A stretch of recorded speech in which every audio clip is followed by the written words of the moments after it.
Question: a lot of how. চালাতে কেমন, comfort কেমন, ফিল কেমন, রিফাইনমেন্ট কেমন, আর প্র্যাকটিক্যালিটির দিক থেকে বা কেমন?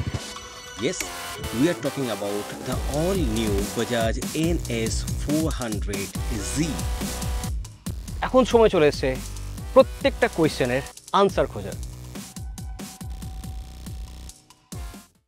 বাজাজের মতে এটা ফ্লোটিং প্যানেল ডিজাইনের একটা perfect example. And a boy, it's really handsome.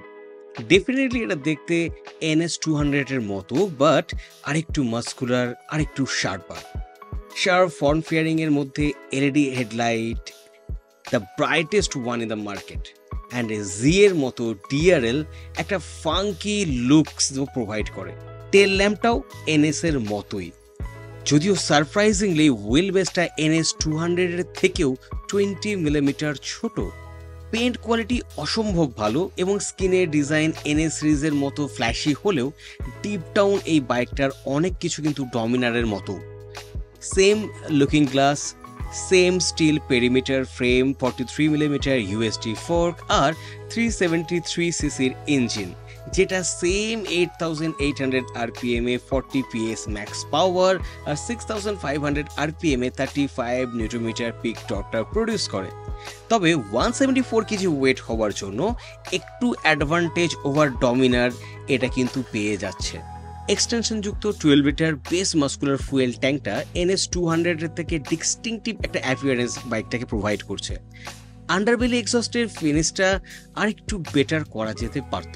Twin channel ABS যদিও কমপ্লিটলি সুইচেবল না, তবুও এই বাইকটার মধ্যে প্রচুর মন ভালো করার মতো মাইনিউট ডিটেলিং আছে, যেমন assist and slipper clutch, adjustable lever, USB charging port, on the go call, music manage করা, নেভিগেশনটাকে ম্যানেজ করার জন্য ব্লুটুথ কানেক্টিভিটি, ট্রাকশন কন্ট্রোল আর full digital information pack display with 4 ABS riding modes.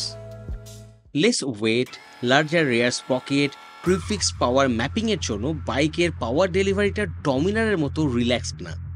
NS ফিলোসফির মতো অ্যাগ্রেশনটা আপনি এই বাইকটাতে পাবেন, আর তার সাথে পাবেন লেস রিফাইন ক্যারেক্টারটাও। সো পাবলিক রোড, ভিজে road, so no more top speed game today.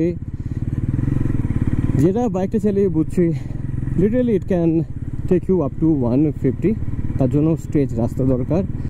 তবে রিফাইনমেন্টটা সেই লেভেলের না, একটু রনেস আপনি পাবেন। সামান্য লো স্পিডে জার্কি রাইড আপনি পাবেন না, কিন্তু 390 মতো অতটা না আর কি। And it's a busiest city traffic. So on the go, let's see what can I do. Okay, enough pool, and it's first gear. Whoa, 56. Whoa. That's nice.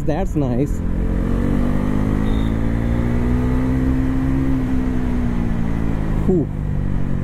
The pool is there.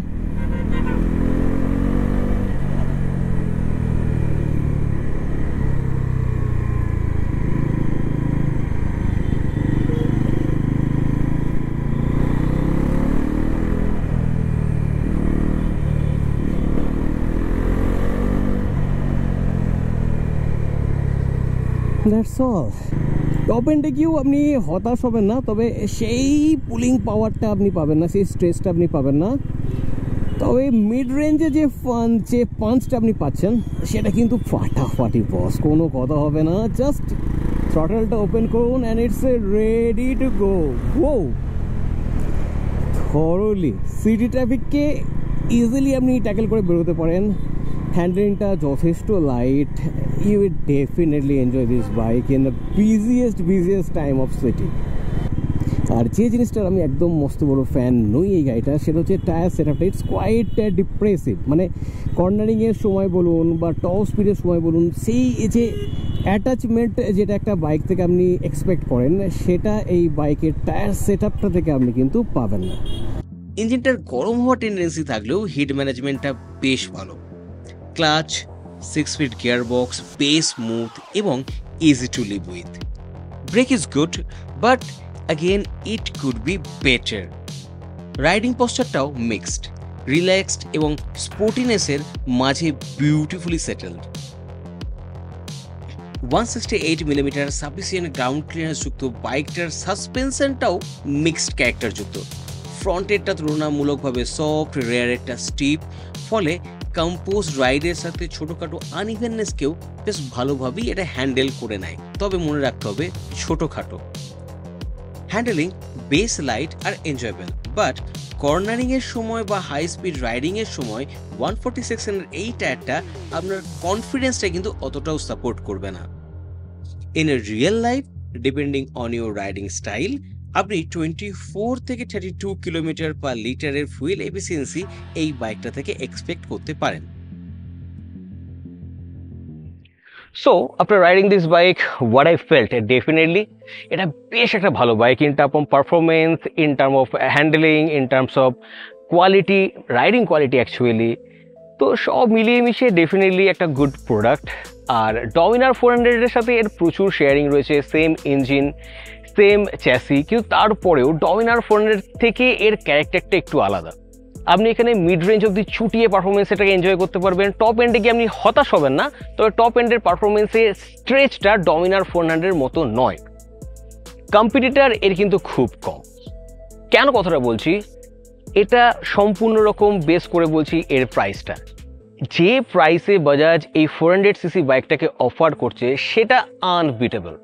আপনি যদি NS 200 purchase করার কথা ভেবে থাকেন, দেন budget বাড়িয়ে আপনি এই বাইকটাকে নিতেই পারেন। সেক্ষেত্রে ফুয়েল কনজামশনটার সঙ্গে আপনাকে একটুখানি কম্প্রোমাইজ করতে হবে, কিন্তু পারফরমেন্সটা কিন্তু ঢের বেটার পাবেন। আর এই প্রাইস রেঞ্জে there is only 400cc bike যেটা আপনি পারচেস করতে পারেন। তো সব মিলিয়ে মিশিয়ে আপনি যদি শহরের ভেতরে একটা 400cc বাইক নিয়ে কমিউট করতে চান, অকেশনাল হাইওয়ে রাইড করতে চান, দেন ডেফিনেটলি এই বাইকটাকে কিন্তু আপনি চুজ করতেই পারেন। তবে লং হাইওয়ে ট্রিপ এই বাইকটা নিয়ে করা একটু ডিফিকাল্ট, কারণ 12 লিটার ফুয়েল ট্যাঙ্ক থেকে যে রেঞ্জটা আপনি পাবেন সেটা ইজন্ট সাফিসিয়েন্ট। তবে একটা ফুল অফ পারফরমেন্স, একটা থ্রিল রাইড, শহরের ভেতরে একটা ইজি গো নেচার এবং অন দ্য গো একটা লাইট হ্যান্ডেলিং, এই ব্যাপারগুলোর কথা যদি মাথায় রাখা যায়, দেন ডেফিনেটলি দিস বাইক এই প্রাইস রেঞ্জে definitely make very very good sense for you. তো আমার মনে হয় কাছাকাছি কোনো শোরুমে যান, এই বাইকটা টেস্ট রাইড নিন এবং আপনারা নিজে বুঝুন এই বাইকটা আপনার জন্য কতটা পারফেক্ট। তো এই ছিল এই বাইকটা চালানোর উপর পার্সোনালি আমার অভিমত। আপনাদের এই বাইকটা কেমন লাগলো এবং কন্টেন্টটা কেমন লাগলো সেটা অবশ্যই কমেন্ট সেকশনে জানিয়ে দেবেন। তো খুব তাড়াতাড়ি অন্য কোনো কন্টেন্ট নিয়ে আবার আমার সঙ্গে দেখা হবে। ততক্ষণ তো stay fantastic and keep revving. Bye by.